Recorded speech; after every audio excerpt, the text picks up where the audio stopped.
A little smaller, but I think you have something to look at. Put that right there. It's time to get started.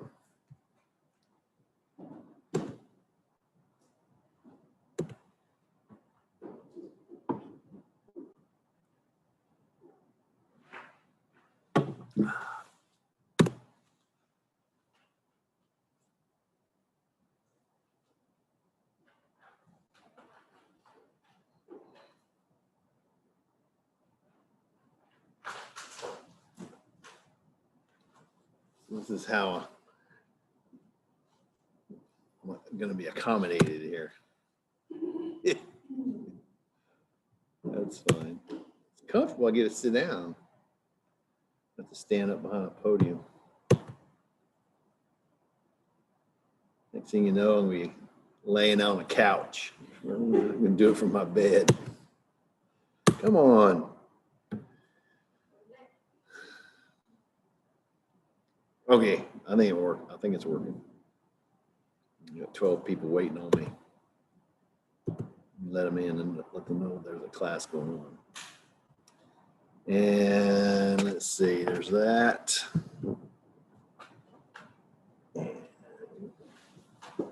Yeah, don't need to see me. Get this out the way. Get that out the way. And this is it. Yeah. Well, we haven't started this yet, right? Today's Tuesday.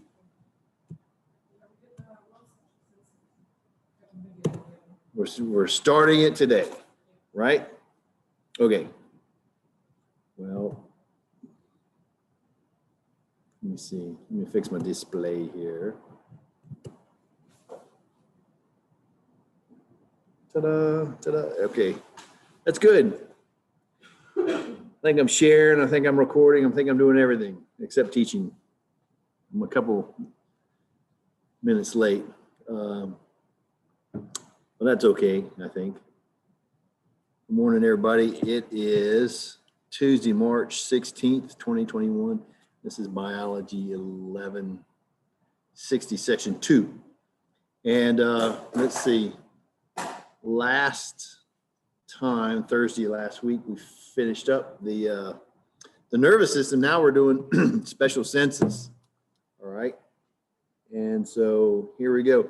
I'm sitting down in the auditorium. I don't know if you can see the screen behind me. My podium, the projector in the auditorium isn't working, so I'm sitting down with a temporary projection, which I guess is working out. Well, I have 2 students in here can see it. So anyway, it looks pretty good. So they have something to look at. I know you guys can see this, but anyway, let's get started. So the special senses, before we get into special senses, let's talk about what a sense is. After all, what is a sense? A sense or a sensation is a stimulus. Remember we talked about different stimuli and effectors and receptors and things like that. A sense or a sensation, the stimulus, is information communicated to the CNS or central nervous system about changes in the environment, either internal or external, like things that are going on inside your body or changes that occur out around you, in the external environment. Able to detect these changes so the body can react, either voluntary or involuntary, with the appropriate response. So it's basically information to protect you and allow you to live appropriately. And like voluntary or involuntary, you can feel something hot or cold or painful or whatever, or involuntary things that are going on inside your body, whatever. But being able to detect all those things. Now, there's 2 classes of senses. We've talked about, of course, special senses, and we're going to get into that. But not everything's a special sense.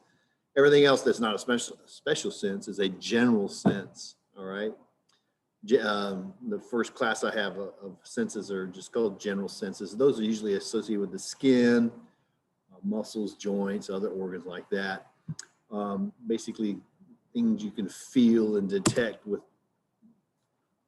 no special organs or structures. There's categories or classes of general senses like tactile. When you think of tactile, it's like touch.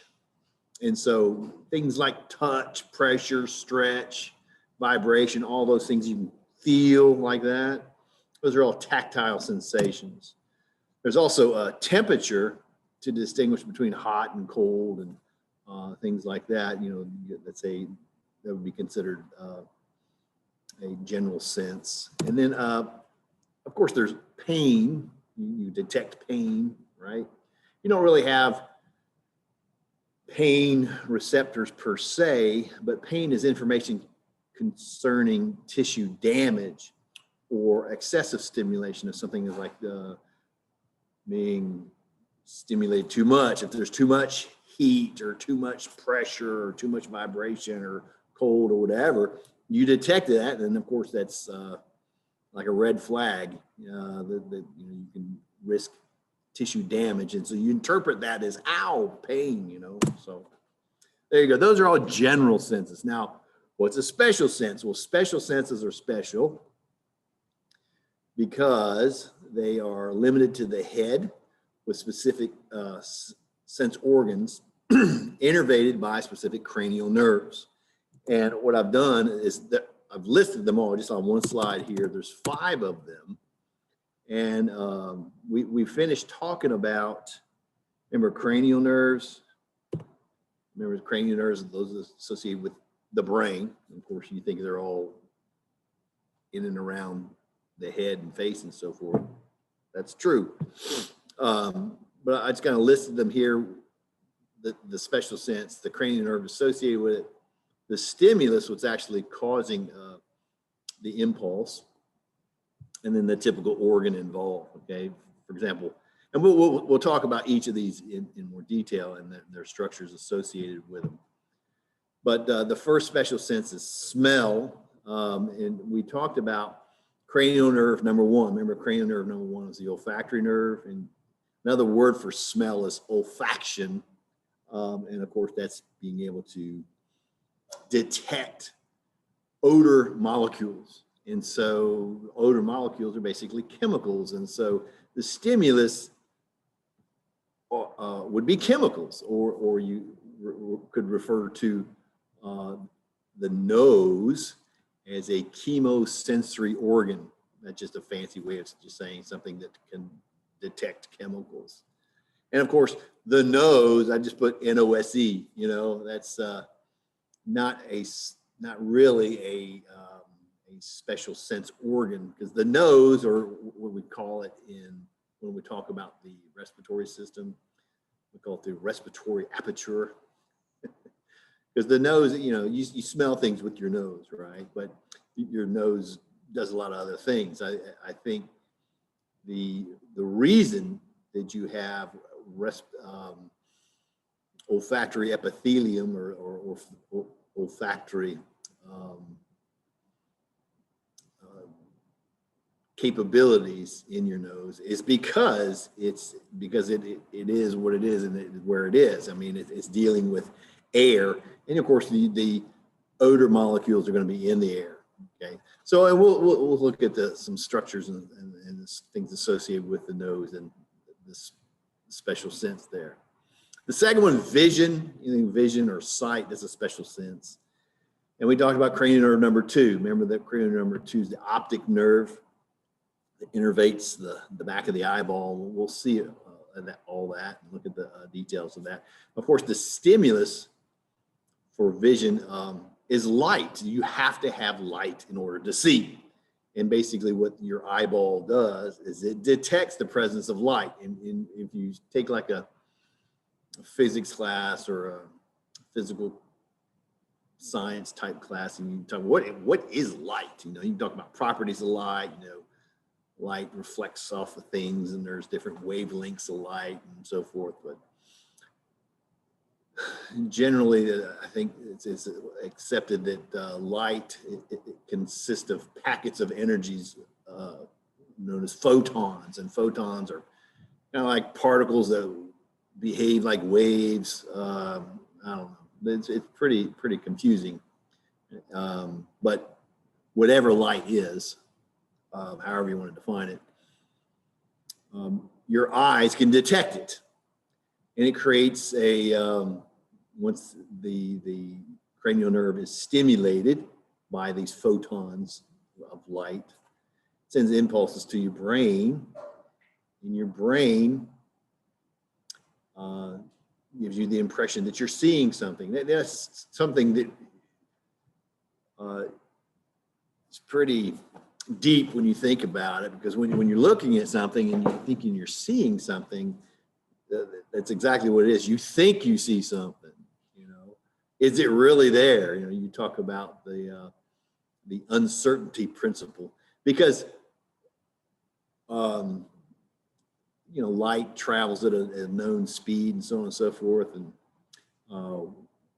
what you see is just information bouncing off of an object and striking your eye, and you think you see it. But anyway, I don't want to get too deep into that, but we'll talk about the anatomy of the eye and so forth. There you go. Number 3, taste. You think of taste, usually think like your mouth, right? In your mouth, you have your tongue. And when we talked about the special sense of taste, or I think taste sensation, we talked about cranial nerves. Actually, I think we talked about 3 cranial nerves. This is 7 and 9. That's the facial and the glossopharyngeal, and 10. Remember the vagus as well. There's actually 3 they're associated with taste, but the first 2, the face and the glossopharyngeal, these are the 2 main ones that innervate the tongue. Remember, there's the anterior 2/3 of the tongue as the facial, and then the back third is the glossopharyngeal. But anyway, it's another chemosensory type of stimulus, because you're, not odor molecules, things that are airborne, but actually things that you put in your mouth and mix with saliva, and you're creating this kind of a soupy mixture or whatever, and it's being tasted, or they're stimulating special receptors. And of course, that's sending information to your brain, and you go, oh, I taste certain chemicals. You discern the different groups of chemicals, whatever. And, I didn't put tongue up here. I guess I could have, but taste buds is a little bit more specific. Now, you're going to see that your taste buds aren't confined to your tongue, but most of them are there. And usually when you're talking about tasting things, you're talking about the tongue. And we'll talk about the anatomy of the tongue and taste buds. And then these last 2, hearing and equilibrium, look, they're both innervated, or both associated with the same cranial nerve. And of course, the same organ, the ear, hearing, equilibrium. But these are 2 separate, obviously, special senses. Hearing, the stimulus, of course, is sound, and sound is like another form of energy. When you're talking about sound wave energy, it's kind of like light waves, waves of light, or whatever, sound waves, just forms of energy through the medium through which we live. We live in a gaseous medium, air, we're surrounded by air. And you need air to hear. It's like, you've ever heard that there's no sound in space? Nobody can hear you screaming in space, Well, why not? There's no air. And so you need air for sound waves to travel. And it's a physical, like waves in an ocean, that you can see them rolling up and crashing into the shore. Same basic principle, is they're traveling through the air, but they're colliding with and crashing with your eardrum, and it's creating a physical vibration energy that you can detect, and you hear it, right? Of course, so So why is it the same cranial nerve? Remember, vestibulocochlear is number 8. Older books, I said, called it either the acoustic nerve or the auditory nerve, but it's not just acoustic or auditory. That deals with sound because it's equilibrium as well. So we call it the vestibulocochlear. That's a compound term. Vestibular cochlear. The vestibular part, that's with equilibrium, and the cochlear part, that's with hearing. And when we study the anatomy of the internal ear, we'll hammer all out those differences. Okay, but equilibrium, you think equilibrium like balance. You know, you're balanced, so you can walk straight, stay upright. So what's the stimulus with that? Well, it's gravity. That's another thing that you don't have in space. You know, everything. Well, a lot of things about our special senses are developed and are aimed toward life on this planet, right? Gravity, everything has gravity. Okay, the Earth has gravity. I mean, you have gravity, but you know, like everything has gravitational pull. But of course, the Earth is huge, right? And it pulls more on you than you pull on it. And so that force that's kind of basically sucking you towards the center of the Earth, you can detect that, and your body compensates for that and allows you to stand upright and walk and run the way you do. And of course, it's, you know, it's all associated with the ear, but it's different parts of the ear, and we'll look at that. Okay, so there you go. Now, what actually does the detecting? Well, you have receptors and you have sense organs. And I wanted to tell you the difference between the two. A receptor is any structure specialized to detect a stimulus. You know, it's a receptor. It detects a stimulus, all right? Now, the simplest, the most primitive form of receptors would just be free end dendrites. It's the dendrite. Remember, nerve tissue is made out of neurons for the most part. You know, the functional nerve cell. And there's parts of a nerve cell. They have axons, the cell body, and the dendrites. Remember, the axon is the conductive portion that transmits the impulse, but the dendrites is the receptive portion, kind of like the antenna with information coming in. And so there's information coming in due to some kind of stimulus, all right? And so the most primitive form of receptors would just be neurons by themselves. Now, if you start to incorporate other cells, other tissues, and you're putting together something that's a little bit more complex, then you're not talking about just a single cell or a single type of tissue. You're involving other tissues. And when you have collections of tissues working together for something, it's an organ. And so that's what makes a sense organ a sense organ. Sense organs are receptors with supporting tissues to enhance or moderate the response to a stimulus. And so that's what we're going to look at. Some of these special sense organs, they're all about collecting that stimulus. You know, that's what they want to do. They're designed to collect, you know, one of those forces, or, you know, channel it in or whatever. Okay, so let's talk about the 5 senses. We're going to begin with the number 1 is the special sense of smell, or also called olfaction, right? And the main sensory portion is the olfactory epithelium. Okay, the olfactory epithelium is the sense organ of smell located on the superior nasal concha.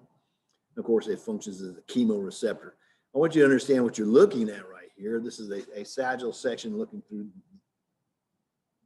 the head, right? Here's the anterior cranial floor, and this, you know, the frontal lobe right here. And then there's this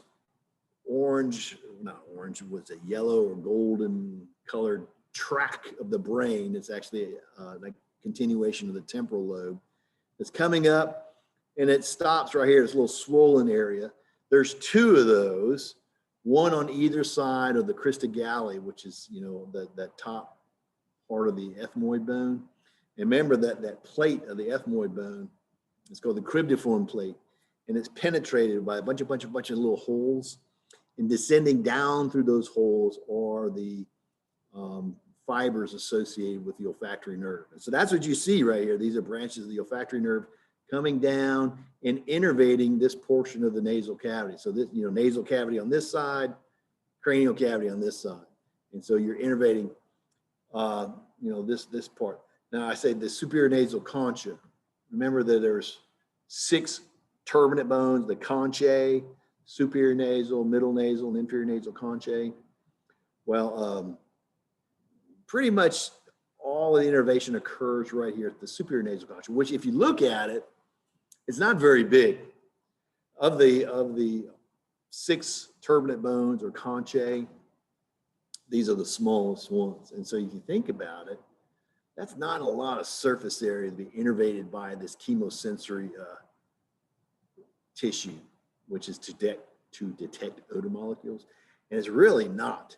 And so if you think about it like that, then you could smell things, but you really can't smell things as good as most other animals, like dogs, for instance.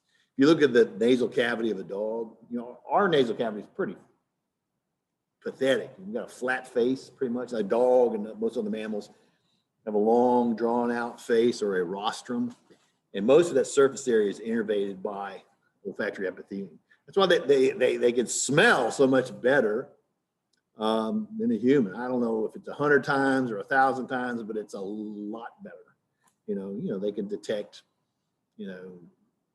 drugs and bombs and dead bodies and all kinds of stuff that you can't smell. Anyway, so much for that. Let's take a close look at the histology here. Now, I want you to understand what you're looking at here. This is the cribriform plate right here, penetrated with these openings. These are the olfactory foramina or the cribriform foramina. And at the top here, this is the terminal portion of that olfactory tract, which is called the olfactory bulb. And then from descending down from the bulb are the olfactory nerves, the branches. They're coming down to innervating the olfactory epithelium. So this is the olfactory epithelium here, and of course here's the nasal cavity. Shows you airflow, like somebody breathing in. These are the little green balls looking things. These are the odor molecules coming in. And of course, they're coming in, there's all kinds of things in the air, right? Some of them are, of course, going to collide with this wet mucous membrane right here that you call the olfactory epithelium. And those odor molecules will stimulate the receptor cells. And so here, I tell you about the histology. It's pseudostratified ciliate columnar epithelium. Remember with PCC? And remember PCC, you had basal cells and columnar cells and goblet cells and all that kind of stuff. Well, this is no different. You've got, I don't know if you can see, I don't know if I can see, let me take my glasses off.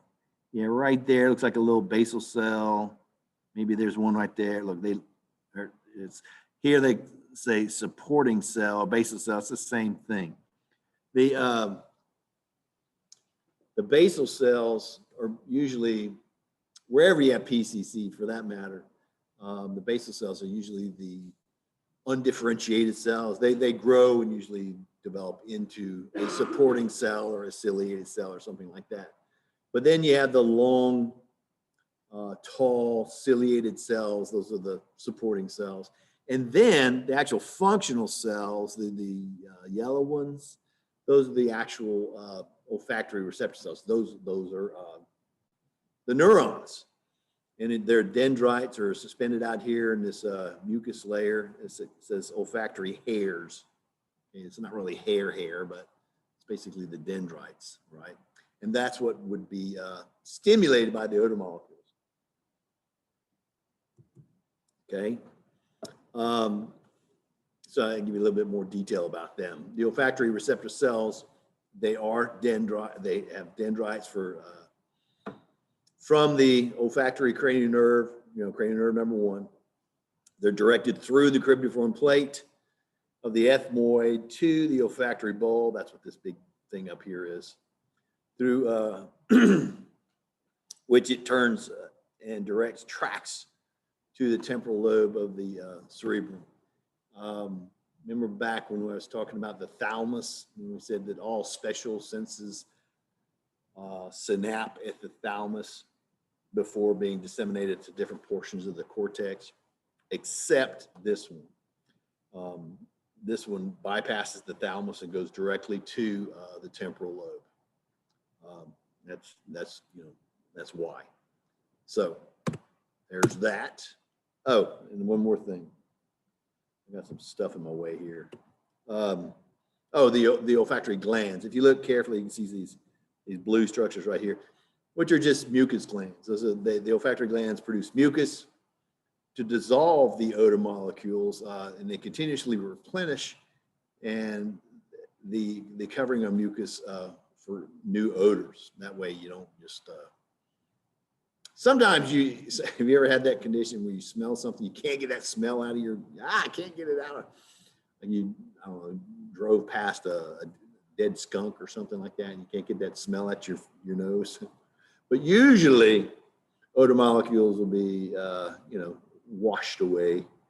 I guess you're really inundated by something like a stinky skunk or something. But anyway, odor, in order to smell things, to be detected, I tell you that the chemicals, the odor molecules, that is, they have to be volatile and water soluble. So they have to be able to dissolve in this, because your mucus is mostly water. And of course, in order to smell them, they have to be volatile, which means that they have to enter into a gaseous state of some sort. Like not all things do. Like like glass, for example. What does glass smell like? I don't know. Glass doesn't smell like anything, does it? Or something that doesn't really have much of a smell, Well, it doesn't have molecules that are like detaching and getting into air, like a can of gasoline. You can smell gas, right? But because the vapors are coming off and getting into the air. And different things have different levels of being volatile, like a glass of sour milk would stink. You could smell that; it has a very distinct odor. Or a can of Dr. Pepper. You smell Dr. Pepper; it smells like Dr. Pepper, right? But it's not as volatile as if you had like a 12-ounce glass of paint thinner. So whew, you don't have to put your nose up to that. You can really smell it. Well, it's more volatile. The molecules go into the air a lot more readily. Anyway, there's that. Now, what can you smell? Well, you can smell all kinds of things, right? And gosh, the combination of odors are out there in our world is essentially limitless. But we tend to group them, or we have grouped them into 7 primary categories, or we define 7 primary odors. And there's justification behind that. Why do we smell things? Or we put them in these categories because they smell kind of like this or smell kind of like that or whatever. Now, most textbooks will say 7, but there's others. I've read books where there's only 4, there's only 5, and some of them say, no, there's 20, there's dozens. But I think most contemporary books agree on 7, or at least in this class is how I'm going to talk about them. And so what I did is I'm going to present to you the 7 primary odors if I can advance here. There we go. The first one, first primary odor is called floral. And I have a picture that's associated with this primary odor. And of course, what are you looking at? You're looking at a bouquet of flowers, or just a bunch of flowers, and you can just imagine what this smells like, right? And you go, oh, it's, it gives you a certain emotional sense, you might smile, or that's nice, I like that, it's a pleasant odor, a pleasant fragrance, if you don't want to call it odor. It's more of a fragrance than an odor. It doesn't matter, it's a smell, right? But things that smell like flowers or have a pleasing fragrance to them, I guess you can say. And there's a reason for this. You know, I don't know if it's to our advantage as much as it is to the advantage of the flower itself. Because you think, what is a flower? The flower, you know, that belongs to plants, right? The flower is the reproductive portion of the plant, and the plant needs help in fertilization, so it needs some assistance from animals to fertilize it. It needs animals to transport its pollen from one individual to the next, from one plant to the next, one flower to the next. And so how does it do that? Well, it lures or seduces the animal. How does it do that? Well, it makes itself real showy, because you look at the flowers, they're the showy part of the plant. They're pretty. They're pretty. It's got colorful and very conspicuous looking. And if that's not enough, it smells good. You smell, you follow your nose to well, this smells good. Let me sniff it. And so what are you doing? What's in the flower? Well, the pollen is in the flower. You put your nose in the flower. Now you got pollen on your nose, and then you go and you sniff another flower. You know what you're doing? You're transporting pollen from one plant to the next. Don't you feel used? I said, oh man, is that what this is all about? Well, anyway, there could be some good to it, because maybe the showy flower that you pollinate. What happens when you pollinate a flower? It produces fruit. What? Yes, fruit. And guess what the plant wants you to do? In most cases, it produces a showy, conspicuous looking piece of fruit that it wants you to eat. And so you eat, not only did you help pollinate it, now you help disperse its seeds, its young, because in the seeds are the embryos of the plant.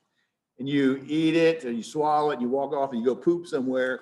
And we're talking about a long time ago, like caveman days, all right? And then that's how the young are disseminated. Or you eat, there's a core, like, I'm not gonna eat this, and you throw it. You know, the plant can't do that, it's relying on you. But that's kind of a good thing, maybe. Whatever the objective is, that's our first category of odors. Floral. Okay, now look at this one. This one's a little different. Musky, all right? Not musty with a T, musky with a K, as a musk odor. A musk odor, a musk scent. And this is my picture I got.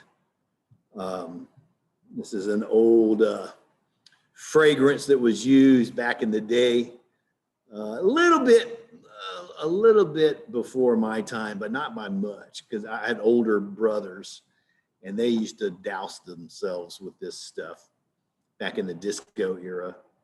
And they'd go out, go to the disco, and wear the chains and the shirts open and reeking of this stuff. Jovan musk oil. They had Jovan musk oil for men, and they had some for women. This kind of looks like the women's version, but anyway. What is it? Why? What is musk oil? Well, actually, musk oil, this stuff, or at least the active ingredient of it, was derived from a musk ox. And I guess it has a certain odor to it. But mammals, like musk ox and humans and everything else that has hair and makes milk and so forth, mammals are very glandular. And we talked about some glands that did this, that, and the other, but there was one particular type of gland that its function was basically just to produce an odor, a detectable odor. And we have a name for detectable odors called pheromones. And so this was all just a marketing ploy in the 70s to introduce pheromones into a fragrance. And so the ploy was, well, you're bathing yourself in pheromones, and so the opposite sex is going to detect these pheromones, and you're going to hook up at the discotheque, whatever. Yeah, if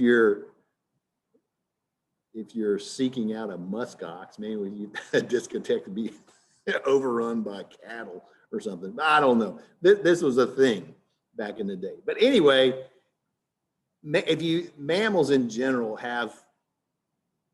they're very glandular, they're very odoriferous, and most of us can detect and distinguish between different animal odors, right? Like, well, you can smell a human, you can detect somebody that hasn't bathed in a couple of few days. They kind of have a distinct odor about them, right? Versus like a horse. You know how horses smell?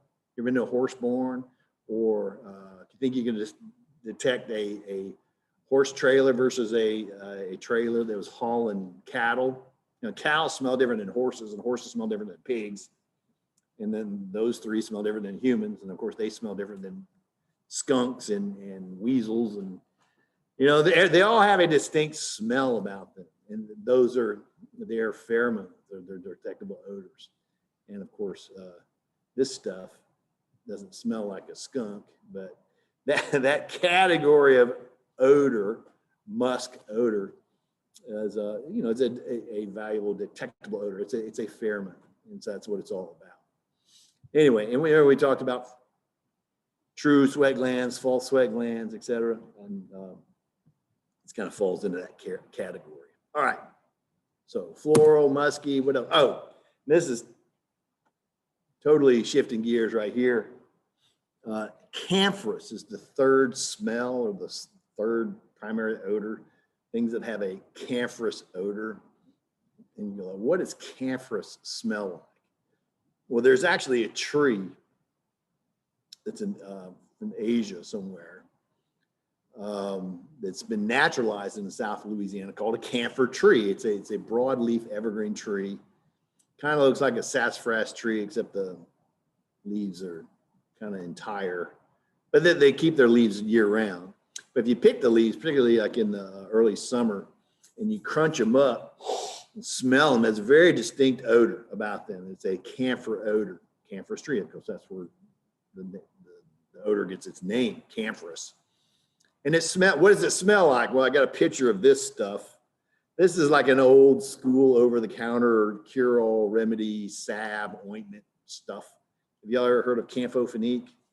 I don't even know if they make this stuff anymore. You might be able to find it somewhere. Probably at Dollar General on the medicinal shelf. But it does everything. It says for insect bites, scrapes, and minor burns. It probably even cures scabies and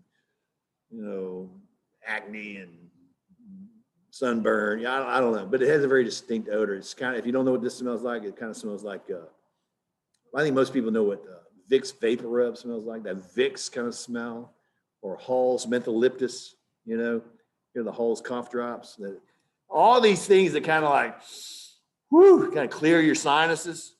That's a category of odor. Okay, it's called camphorous, a camphorous odor. And so there you go. Of course, it's very different than floral. It's very different than a musk odor or musky. Its own category. Okay, and then look at this one. This is another kind of shifting gears. Doesn't smell anything near or like the first three. Pepperminty, and it doesn't sound very technical. It sounds more like a taste than a smell, but this is a smell called peppermint, or something that has a mint odor. You ever been cutting the grass and you roll over some wild mint, you go, whoo, you can smell that, And so there's, what's so special about being able to detect this odor?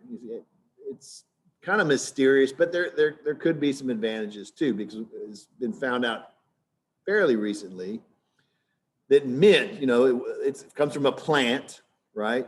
You get wild mint and that you use.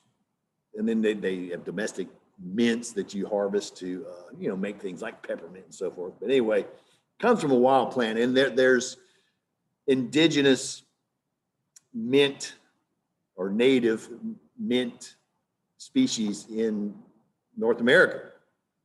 And it's been found out that indigenous people, like the Native Americans, would use mint to cure their meat. So mint has antimicrobial properties. And that's kind of a good thing. So there's like selective pressure for humans to consume this in part of their diet, because it helped them stay healthy by reducing their intake of pathogens, particularly bacteria. Y'all know Dr. Al Dujaili, Jamil Al Dujaili. He teaches microbiology here. He's done a lot of independent research with students on campus. So we have a ERSI program where students can do research with professors and so forth. Well, I remember one year he did one on the antimicrobial properties of the native mint we have around South Louisiana. And so they were just seeing how effective it was, reducing this kind of bacteria and that kind of bacteria and so forth. So I don't know, that's pretty interesting. Anyway, pepperminty, something mint smell, that's the primary odor. So that was what, 4, this is our 5th one.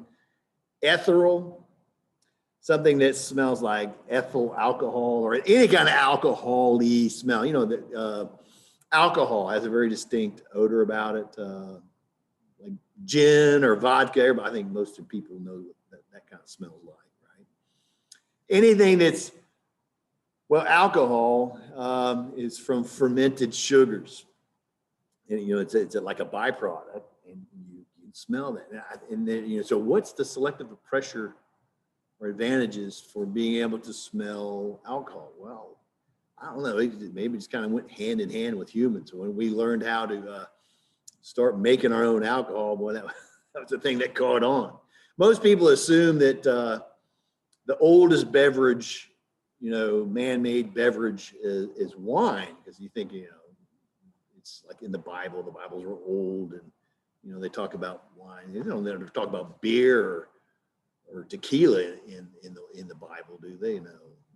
But actually, beer is much older, way before biblical times. The ancient Egyptians actually were the first to start brewing their own beer. So there's nothing older than beer. And I'm a big beer fan, although I'm not a beer snob. I'm not into the microbrew and all that other kind of stuff. I'm an old, reliable kind of guy.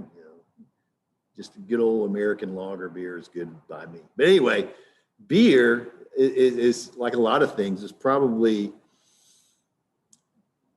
made, by humans by accident, something that went wrong, and they just go, hey, what happened to our jar or jug of grain here that got wet, and now it smells kind of different.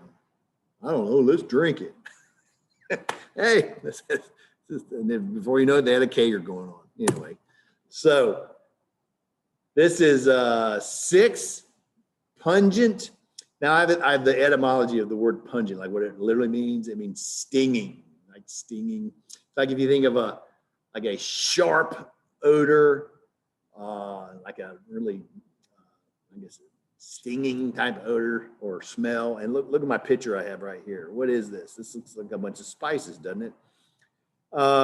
Yeah, a spicy, stinging, sharp odor. Like, you have a spice cabinet in your kitchen. You open up the door to your spice cabinet, you get that waft of, oh man, it smells like oregano, granulated garlic, Tony's, or if you're a, I don't know, slap your mama or Nunu's, one of those. You can smell all those herbs and spices, that's a very distinct category. Or potpourri, potpourri would be a pungent odor. Or like if you've been into it, like a candle shop, the smell, it smells like candles. So that's all pungent. Now, a lot of times people will misuse these the last two, pungent and putrid. They're definitely not the same. If I wouldn't say that pungent is a foul smelling odor. It's a sharp, distinct, stinging type of smell. But putrid, look at my picture for putrid. What is that? A bunch of dead, rotten fish. To putrefy means to rot. And so putrid literally means rotten. Remember Uncle Fester from the Addams Family? Fester, you know, what a festering wound. You think about his name, Fester, Uncle Fester. You ever thought about that? With Fester, a festering wound is like putrid. It means rotting. So Uncle Fester means to rot. And so I don't know, I always think about Uncle Fester when I think of the word putrid, because what is, when rotting or something that is putrefying or festering, it's decomposing. And so what are the primary decomposers? Well, it's bacteria. Bacteria decompose and break things down, and they emit an odor. They're basically gases that you are detecting. And so you can smell that. And that's a putrid odor or a foul odor, like a rotten smell. And so you got like dead, rotten fish, and you can smell that. And so you think about, well, there's definitely some advantages to be able to smell a category of odors that are called putrid. Because what? Well, that putrid is the presence of bacteria, and I don't think you'd want to eat something that was laden with bacteria because it could get you sick. So the emotional component here is like, phew. But all these emotions I'm talking about, most of them are learned. You know, you learn to identify something that is putrid and that it's not a good thing. It stinks. You know, it's like, you know, little kids with a, you know, they don't. I'm talking little kids. They get all poopy and messy. They're as happy as a clam. They don't know that it stinks, but you got to clean that. Oh, ooh, yucky, you know, whatever. You make these faces and you make these gestures, and you're trying to teach them that no, you don't play with it. You know, God, you don't eat it. No, yucky. Ah. So you teach them that, you know, and so they learn that over time that no, poop bad, you know. So anyway, these are your 7 primary odors. All right, so much for that. Let's talk about special sense number 2, sight or vision. Okay, sight or vision, of course, you're going to talk about the eyes, right? And remember when we talk about cranial nerves, all the, you know, cranial nerve number 1 was the special, or number 2 was the optic nerve, for the special sense of vision. But remember, there were some other cranial nerves. There's 12 cranial nerves, but I forget how many. There's probably almost half of them, of those 12 cranial nerves, are associated with the eye some kind of way. And so there's a lot of attention to this special sense organ. I think probably of all the special sense organs, the eyes are probably the most complex. Okay, and so we look at the actual sensory structure itself, the eyeball, and then everything else is just kind of there supporting the eyeball, because it's a very, very special sense. So here I tell you the structures of the eye for anatomy are divided between the eyeball itself and the accessory structures of the eye. And so the eyeball is the actual sensory organ, and then the accessory structures would be everything else that's associated with the eye, but doesn't really have anything to do with the special sense of sight or vision. You know, so it's just kind of there supporting the eye. And so here we go. Let's start with the accessory structures of the eye, beginning with number 1, your eyebrows. And you think of eyebrows, you know, what part of your body is your eyebrows associated? Well, eyebrows is right there in the name, your eyes, you know, and that's really misleading, because you know your eyes are for seeing, and that's sight, and that's all that kind of thing. But eyebrows, how do they help you see? If you shave off your eyebrows, are you going to go blind? Probably not. What are they for? And you probably, and your textbook is guilty of this. You know, they talk about the eyebrows in anatomy with the eye and say they're accessory structures of the eye. And if you think what a true accessory structure would be, it's something to support the eyeball. And they will say something like this. So this is a combination of definitions. It's your textbook definition and then Mr. Williams' definition at the end. But your book and most books that say the exact same thing, that your eyebrows are thickened, hair-covered, supraorbital ridges of skin. These things above your eyebrows, kind of defining like where they are, what they look like. And then functionally, this is where they in my opinion, totally come off track by saying your eyebrows protect the eyes from sweat, sunlight, and foreign matter. These things right here, you got them too, don't you? Unless you shaved them off. Some people have two, some people have one, right? Do they really keep sun out of your eyes? Do they really divert sweat from going into your eyes? How effective are they? Can you go to a ball game and, well, the sun is low, but I'm okay, I got eyebrows. No, it doesn't work too good. No, I don't buy that at all. But, and then there's this next function, cushions impacts to the eye and forehead. So with this, I can headbutt something, and that fur I got right there is going to protect my skull and my brain. Do you buy that? I don't buy it either. No, I don't. No, it's all BS. I don't believe any of it. But like I said, most books say that. But what else? So what is it, Mr. Williams? And this is what I tell you, and I argue this, that they're pure integumentary structures and they're instrumental in communication. That's the only reason they're there. Because when you're communicating with somebody, where do you look? You know, you look at their face and you zero in on what? The windows to their soul, their eyes, right? So you're looking at their eyes, and these structures that are above their windows to their soul, your eyebrows, are instrumental in communication. You know, when you, of course, most people are communicating, they're talking, you know, so you're hearing, but you look at their mouth, right? And you look at their eyes, and sometimes you don't need to talk or speak to communicate. Sometimes you just use your eyes. Like, look at this guy. Is he saying something? He's not saying anything, is he? But he's communicating something. He's communicating, right? Is he communicating, yay, I'm making an A in anatomy? That doesn't look like what he's saying. He's saying it with his face. He's saying it with his eyes. Remember mammals? I tell you, mammals are the only vertebrates that have muscles for facial expression. We're the only ones that can do that. And we have muscles that can change the position and shape of our eyebrows. And why is that? Well, to communicate.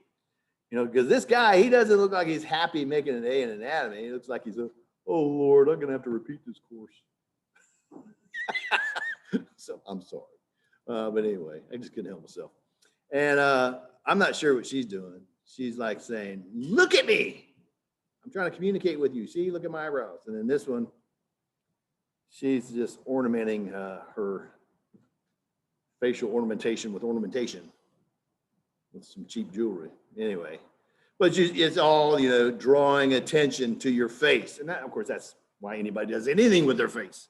Put on makeup, jewelry, whatever, paint them on. But you want people to see your face, right? You draw attention to your face. It's like my aunt. I never understood my aunt. She had her eyebrows completely, permanently removed, no eyebrows, but then had new ones tattooed in. You ever heard of this? If your eyebrows tattooed on. They're tattooed? You don't, is it there? You do that. We have a professional here that tattoos eyebrows.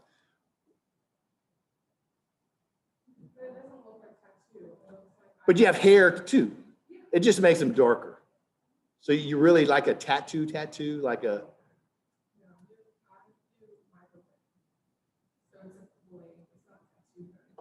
It's not like a zzz, like you get, I love mom or whatever, you know. So it's not real. No, she had hers. You couldn't wash hers off. Hers were like tattooed in. She looked like Bozo the Clown. You know who Bozo? The clown eyebrows. But I don't know. That's her thing. Okay, you look pretty, I guess. Anyway, so your eyebrows, accessory eye structures. Okay, number 2. These are accessory eye structures. They don't have anything to do with detecting light. All right. These structures are for protecting the eyeball. The eyelids are sometimes called palpebrae, and you have 2. There's an upper and lower lid. I define them as movable folds capable of enclosing the eye, protecting it from injury and desiccation. I'll buy that, and that they do that because we're going to see the surface of your eyeball is continuously being flooded with tears or lacrimal fluid, and it's there to kind of like your built-in windshield wiper, the fluid to keep it clean and clear. And of course, your lids are also there to help the eyes from drying out. And of course, you'd squint or close your eyes if you feel a threat of something that might damage your eyes. So I buy that. These are integumentary structures, and your integument in general is the interface between your body and the outside world, and it's there to protect you. And this special sense, remember all the nervous system structures that are invested in this thing, is very, very critical and very, very necessary for the survival, right? And so your body really wants to protect it. But what is the eyeball really? What are you looking at? Well, when we study the eyeball, the anatomy of it, you'll see exactly what it is. It's just an anterior extension of your brain. You think of your brain, wow, that's like inside my skull, right? And it's encased in bone to protect it, because it's very valuable, right? That's why we have a skull to begin with. But you have this part of your brain exposed to the outside world. That's pretty precarious, all right? And though, so this is my brain. I'm looking at my brain. So you really, really want to protect it and keep it clean and devoid of debris and et cetera. And so your eyelids, I think, do a pretty good job about that. And with some other accessory structures as well. And so more about the eyelids. You have structures associated with the eyelids, or this terminology anyway, the medial and lateral canthus or commissure, or is it commissure or commissure? I don't know, tomato. But basically what that is, okay, what you're looking at, this view right here, this is this individual's right eyeball. So her nose is right here, and her left, I got to point this direction, I got to point opposite. This way it would be her left eye. So this is her right eye. So this is lateral, this is medial, because her nose is right here, right? Well, where the lids come together, those are the canthi. So this is the lateral canthus, this is medial canthus. This is just some topography for you, okay? Now you have structures associated with the canthi, particularly the medial canthus right here, which is called the plica semilunaris, which literally means the fold, half moon fold. Plica means fold, semilunaris means half moon.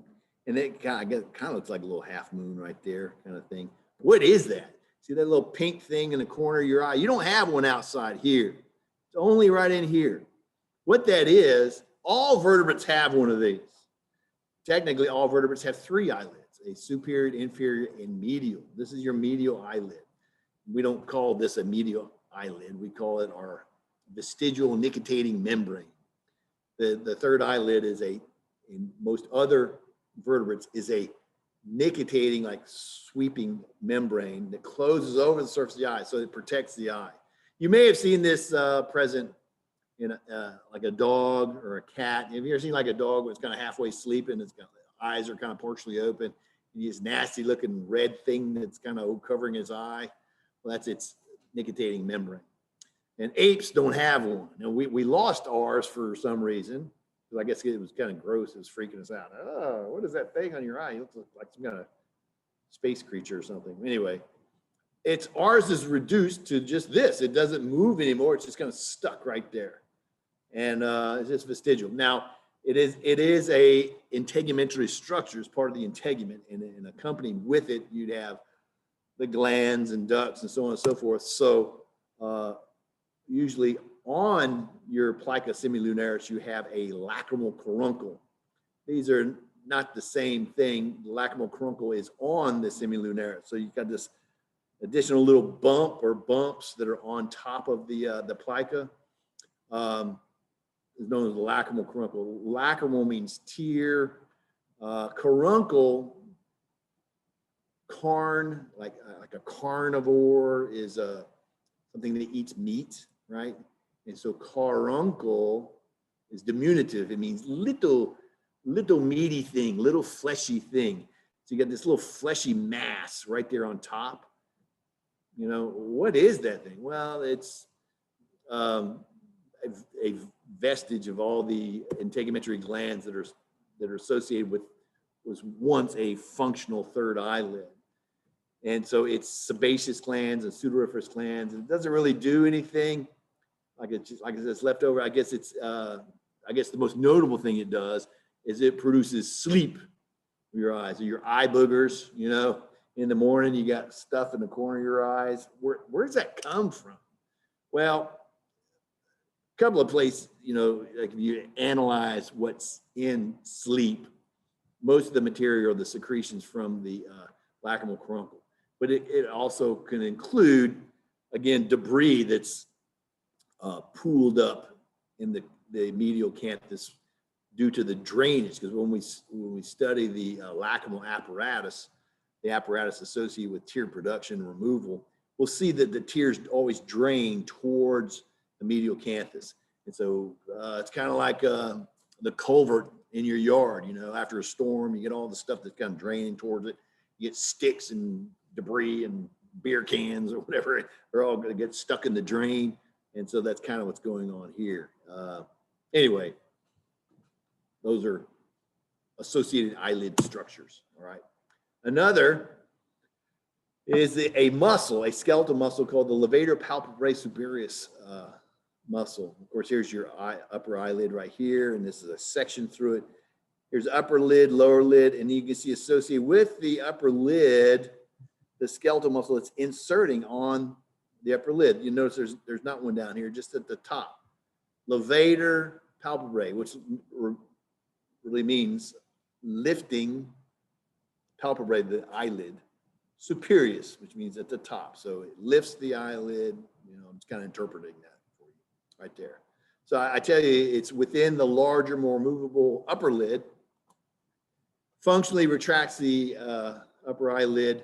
The lower eyelid, again, doesn't have one. And so when you open your eyes, you just contract this one muscle, you know? And so your bottom lid basically stays the same. That explains why, have you ever watched somebody put on mascara and when they're doing their upper lid and they do their lower lid and they go, why do you have to open your mouth when you're like putting mascara? You ever thought about that? Can you put on mascara with your mouth closed? I can't do it. Why do you open your mouth? You know why you open your mouth? When you open your mouth, you're drawing down your skin and it makes your eyes bigger. So that's how you're moving your lower lid, is with your mouth open, kind of like that. And I learned all kinds of crazy stuff in my class. But anyway, that's why you open your mouth, because you don't have a levator palpebrae inferius. How about that? More about the eyelids, the eyelashes. Your eyelashes is associated with the eyelids, right? So I'll tell you about them. They have 2 to 3 rows of hairs along the free edges of the eyelids. The most numerous and longer in the upper lids. The upper and lower eyelashes curve away from each other. You see that? How they kind of, naturally, most people, they do that. They curve away to prevent interlacing.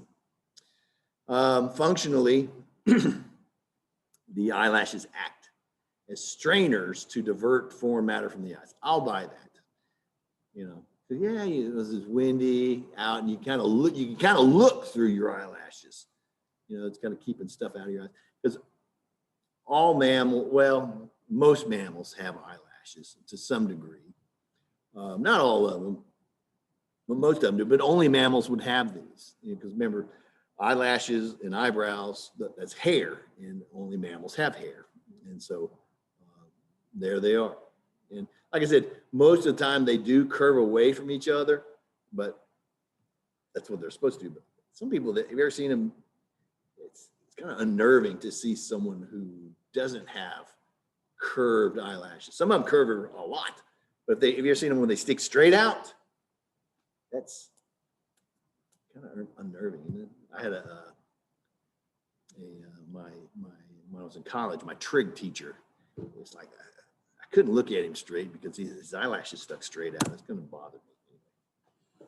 Other things associated with the eyelids, the tarsal glands. We talked about these before, and so I'm just mentioning them again, actually giving you a little bit of pathology behind them, because you may have heard of chalaisia or cyst associated with the eyelids and so forth. So here, talk about the meibomian glands or the tarsal glands. They're also called the glands of Zeiss. They're sebaceous glands. Remember the oil-producing glands? Sebaceous glands within the eyelids. The ducts open along the free margins of the lids. They have the oily secretion that helps reduce the evaporations of your tears. That's functionally what they're supposed to be doing. That they release this oil, and the oil covers over the eye, well, basically on top of the tear. It produces a monomolecular film. So if you got like a layer of oil on the tear, it helps the tear from evaporating. That's in theory what it does. Most people don't even know that they have these glands of Zeiss. They don't know that they're there until there's a problem with them. When you get one of the ducts occluded or infected, it creates a chalazion or a chalaisia or just a cyst, usually a deeper kind of swollen area in the eyelid. And it's not really the same thing as a sty. Styes are different and belong and talk about a different type of gland altogether. You have ciliary glands or glands of Moll, which are not sebaceous glands, but sudoriferous glands. These are like sweat glands associated with the eyelash follicles, and they're more superficial. They lubricates the margins of the eyelids. Again, most people don't know they're there until there's problems with them. Infected ciliary glands develop the styes, little bit bumps you might have on the surface of the eyelid, which is an abscess or a boil. But most people call them styes, a little thing on your eyelid there. And there they are. So, eyelashes. Third accessory eye structure, the conjunctiva. Conjunctiva, to conjoin something is what you're literally saying. Conjunctiva, conjoin, to join together. So what are we talking about? Well, here I define it as a mucous membrane extending from the inner eyelids, you see, from the inner eyelids onto the surface of the eyeball. You see that? It comes from here, and then it's actually attaching, like the eyelid, the inside margins of the eyelids are anchoring to the eyeball itself. Okay. So on the surface of the the white of the eye, we'll see that the white of your eyes, it's called your sclera. So it's the conjunctiva is attached to the sclera. What does it do? Why is it there? Well, the presence of your conjunctiva is it prevents foreign matter from penetrating behind the eye. And you think about that, that's important too, because remember what I told you what your eyeball is? It's basically an anterior extension of your brain. So what's behind your eyeball is your eye socket, which is just a gateway to your cranial cavity. And of course, you don't want stuff getting back there. And so it's kind of sealed off from the outside world by way of the conjunctiva. It is a mucous membrane. So it's that the mucus produced keeps the eyeball moist and lubricated. The space formed between the inner eyelid and the surface of the eyeball is called the conjunctival sac. That's another one of those things that you don't know is there. Right here is conjunctival sac here, and then down here as well. You don't know it's there unless there's an issue. Like if you wear contact lenses, you're lost your contact, and you're up. Where is it? Oh, it's up in my eye up there. It's stuck up in your conjunctival sac. All right, so that's your conjunctival sac. It has a name. And then another thing too, that you don't know you have a conjunctiva unless there's a pathology involved, and inflammation of the conjunctiva is called conjunctivitis. See, conjunctivitis, inflammation of the conjunctiva. Inflammation, of course, there's capillaries in this mucous membrane, like there are in all mucous membranes, but they're very, very, very, very small, not a whole lot of them. And so you got blood flow going to it, right? But you can just basically see right through it. But if the capillaries become engorged, inflamed, inflammation, you have more blood flow. So if you're on the white of the eye and you get mixing red blood with the white of the eye, what's red and white make? It makes pink. That's why pink eye is pink eye. Now, pink eye is not really a pathology. Pink eye is a symptom of inflammation or conjunctivitis. Different things can cause conjunctivitis. Most, I guess, noteworthy thing associated with pink eye or conjunctivitis is a bacterial infection. Like if you have a little kid that has pink eye, more than likely they got some kind of bacterial infection, and you usually treat it with some eye drops. It's like a topical ointment or a drop thing in your eye, and usually have to treat both eyes because it's really contagious. They usually get you from another kid getting crud in their eyes, but that's bacterial. But you can have other non-bacterial irritants cause conjunctivitis. It can be chemical, that can cause redness of the eye or whatever. So anyway, that's your conjunctiva. All right, what else? Number 4, the lacrimal apparatus, accessory structure of the eye. Remember I told you the lacrimal apparatus has to deal with tear delivery and removal, basically. And so I tell you the entire apparatus itself cleans and protects the eyeball with a supply of lacrimal fluid. That's what you call tears. The passage of tears includes the following structure. So you can kind of start out, if you pretend like you're a tear, you go along and you're going to find out all the structures associated with it. It begins with the lacrimal gland and the ducts. That's what you see up here, which is an exocrine gland, maybe a duct gland. It produces a dilute saline mucus with antimicrobial properties. And so you think about all those qualities there, that again, that's protecting the eye. Dilute, saline, so it's kind of salty, and it helps reduce the growth of bacteria. Because if you think of this environment, little microenvironment you have right here, it's a wet, potentially dark area with your eyes closed, your conjunctival sac, wet, moist area that would be warm. Bacteria would love to grow there, okay? And so with the presence of the stuff, keeping it kind of irrigated out and non-conducive for bacterial germination is important, okay? So anyway, there's your tears. The tears are secreted into the conjunctival sac up there of the superior lateral orbit. And of course, you follow these arrows that kind of sweep down across the surface of the eye towards the medial canthus there. And if you look in the medial canthus of the superior and inferior lids, they are penetrated with 2 little holes. I don't know if you ever looked in the corner of your eye in the mirror. You got a little hole in your eyelid. I remember when I was a little kid, I first discovered that. I thought, oh no, I did something to my eye, poked a hole in it some kind of way. Well, that's where your tears drain. The word punctum, lacrimal punctum, a punctum is a prick point. Like you took a straight pin and you poked a little hole in a piece of paper, poink. And that's what it looks like. You have a tiny little prick point in the corner of your eyelid right there. And you got 2. You have inferior and superior puncta.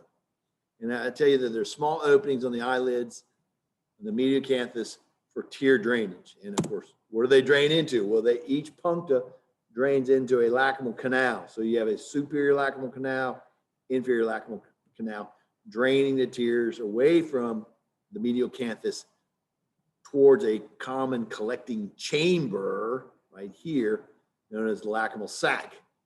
The lacrimal sac, in turn, the common chamber which collects the tears from the lacrimal canals, is situated in the lacrimal fossa. Remember the lacrimal bone? We're talking about the lacrimal bone, the smallest bone in your skull. And it's situated in the medial orbit. It's a little like depression, a little scooped out depression, a fossa, to accommodate your lacrimal sac. And your lacrimal sac, in turn, is drained into your nose by the nasolacrimal duct. So the nasolacrimal duct, which passes through the lacrimal foramen, which is the opening between your orbit and your nasal cavity, to drain the lacrimal sac into the nasal cavity at the level of the inferior meatus. Inferior meatus is a ridge or an opening underneath the inferior nasal concha. Okay, that's where your tears go. Now you're always producing tears, 24/7, 365, always tears, and they're always draining into your nose, but not a lot. It's just enough, and it kind of reaches the end, and just the movement of the air into and out of your nasal cavity, it vaporizes it, and so you just breathe it, and that's fine. However, if you produce excess lacrimal fluid, in other words, you cry, right? Well, whatever you're crying, you're happy, you're sad, or whatever. For some reason, I'm not sure why, and we haven't really figured this out, is what's the advantage of producing excess lacrimal fluid when you are sad or crying or overly joyed, happy? I think it just might be an artifact, perhaps. It's just something that's happening. While you spilling tears on the surface of your face, when you're producing tears, you're producing tears faster than they can drain. So the surface of your eye overflows. And so it goes on your surface of your face. Plus, you get more tears than normal. They're draining down the nasolacrimal sac, and they're going to want to run out the end of your nose. And that's why you sniff when you cry, right? You're basically trying to retract the drainage. You don't want to look like you have a runny nose, I guess, so you sniff.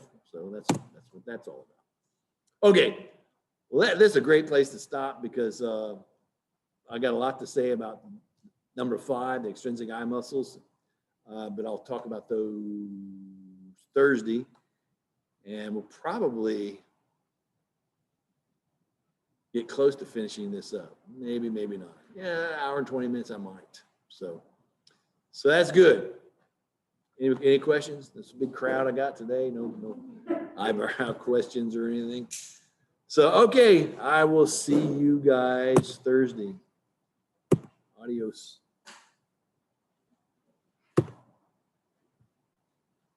There's how many? I don't know. It's a few.